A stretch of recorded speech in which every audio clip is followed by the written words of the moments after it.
Night has fallen over Pakistan, but something moves silently through the sky, a shadow cutting across the darkness. Teal-painted helicopters, almost invisible against the night, glide forward like predators stalking their prey. Inside, 24 men prepare themselves for a mission that could alter the course of history.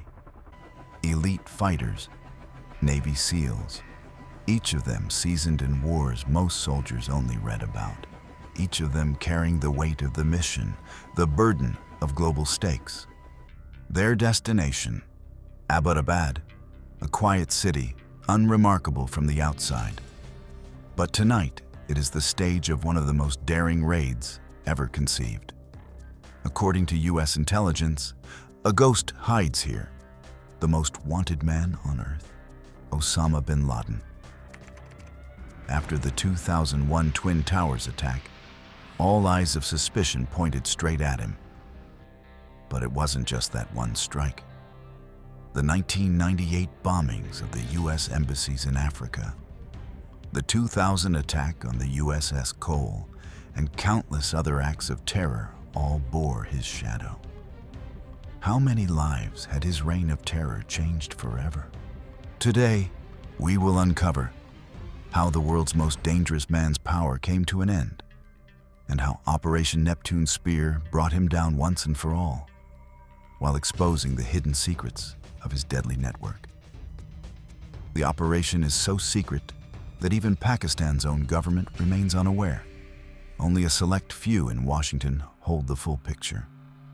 After a decade of hunting, after countless false leads and dead ends, they have finally found him. The mission seems simple on paper. Land undetected, breach a fortress no outsider has ever entered, and neutralize the target. But this is no ordinary safe house. Concrete walls soar over 10 feet high, topped with barbed wire. 3 stories of sealed windows, balconies designed to hide from aerial view. No green light from Pakistan. A military academy less than a mile away could open fire at any sign of movement.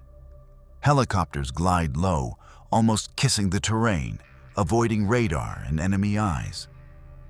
One will hover above the roof, deploying SEALs by rope. Another will land at the main entrance. 3 more lie hidden in the darkness, ready to respond if things go wrong. Over 7,000 miles away, President Obama watches every second from a secure room deep within the White House. Every heartbeat, every movement, every risk documented in real time. As the first helicopter attempts to hover above the courtyard, an unpredictable gust of wind shifts its balance. It tilts. It crashes nose first into the compound, metal screaming against concrete. The tail snaps off completely, clattering to the ground. Then the second helicopter reacts, touching down safely in a nearby clearing. The SEALs regroup like shadows, moving with silent precision to their entry points. They do not know if the crash has exposed them. Has someone inside heard the impact? Is the neighborhood awakening? Is the entire mission at risk of unraveling in seconds? Inside the compound, Bin Laden has lived in near total isolation. Vegetables cultivated in a greenhouse, livestock for food, waste burned to avoid leaving any trace. For over 5 years, he remained unseen, surrounded by family, a ghost in his own fortress. The CIA never observed him leaving the building. One of the teams breaches the guest house. A man holding an AK-47 appears. They neutralize him instantly, along with 2 others. Among them is Abu Ahmed al-Kuwaiti, Bin Laden's trusted courier, unknowingly the key that led the US straight here. Every movement he made was tracked, every alias cross-checked, every pattern mapped, until finally, the trail led to Abbottabad. Boots hit the ground. The next phase begins, the assault on the main residence. The South team enters a common room. Low couches, sunken from years of use. Stained rugs telling stories of isolation. Walls showing the scars of secrecy. Across the hall, a small classroom hints at normalcy in an otherwise shadowed world.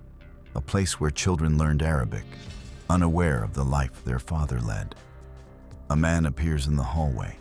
A single controlled shot neutralizes him. Another lunges for a weapon, but he falls before reaching it. Meanwhile, the second team breaches the front entrance, moving quickly up the stairwell. A head peeks down. One shot. It's Khaled, Bin Laden's son. On the second floor, the nerve center awaits. No phones, no internet, but computers, hard drives, USB drives, packed with sensitive intelligence. Bin Laden had avoided digital communication entirely, relying on handwritten messages or couriers. They moved to the third floor. The stairwell is narrow, claustrophobic. Every step weighs heavier than the last. The air grows colder. Darkness presses in like a living entity. A sound, a blur. Instinct takes over. Shots fired. Controlled bursts, no hesitation. Two women, Bin Laden's wives, frozen against the walls. Children cry in the corner, their voices echoing like ghosts through the compound. And on the floor lies the world's most hunted man, graying beard, motionless, Osama Bin Laden. The SEALs bag Bin Laden's body for DNA confirmation. They believe it is him, but decades of isolation have aged him beyond recognition. The team scrambles to collect laptops, phones, hard drives, and documents. Nothing critical can be left behind. Before leaving, they destroy the downed helicopter to prevent sensitive technology from falling into enemy hands. Mission complete. Not a single team member injured. Not a single error. That night, President Obama addresses the world. Bin Laden is dead.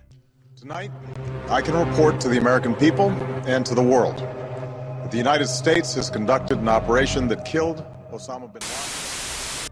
His body will not have a grave.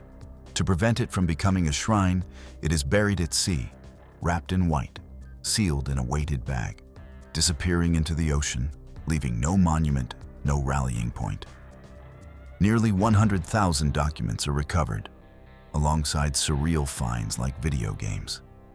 The files reveal the network's architecture, operations, and planned attacks, every detail now in U.S. hands. By 3 a.m., Pakistan's military chief is briefed. Too late. The SEALs are gone, leaving only history behind. 9 months later, the compound is demolished. No trace, no monument, nothing but concrete. But the story, the raid that changed the world, will never be forgotten. History remembers the night when shadows fell over Abbottabad.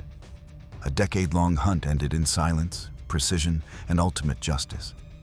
The hunt, the raid, the intelligence, they remain etched forever in history.